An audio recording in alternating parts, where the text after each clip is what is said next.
আমাদের কিশোরগঞ্জের 16টি 13টি উপজেলা এবং 8টি পৌরসভা সকল জায়গায় আজকে উৎসব এবং আনন্দে অধীর আগ্রহে অপেক্ষা করছে কখন আমাদের প্রিয় নেতা আসবেন।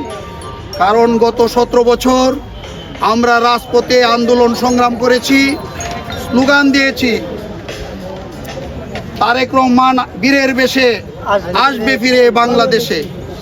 আজকে আমাদের নেতা আমাদের এই মাটিতে ফিরে এসেছেন এবং 18 কোটি, কোনো ক্ষেত্রে 20 কোটিও আমরা বলি প্রায়, এই 18 কোটি দেশের সকল মানুষের আশা আকাঙ্ক্ষার প্রতীক ভোটে নির্বাচিত আমাদের দলের চেয়ারম্যান জনাব তারেক রহমান আসছেন। আমরা জাতীয়তাবাদী কৃষক দলের পক্ষ থেকে আমরা ওনাকে ধন্যবাদ জানাই, স্বাগত জানাই।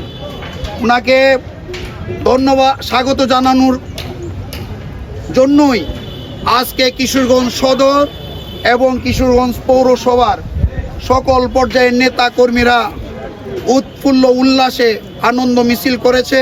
কিশোরগঞ্জের প্রধান সড়কে আমরা স্লোগান দিয়েছি যে তারেক রহমান আসছে, খুশি খুশি লাগছে।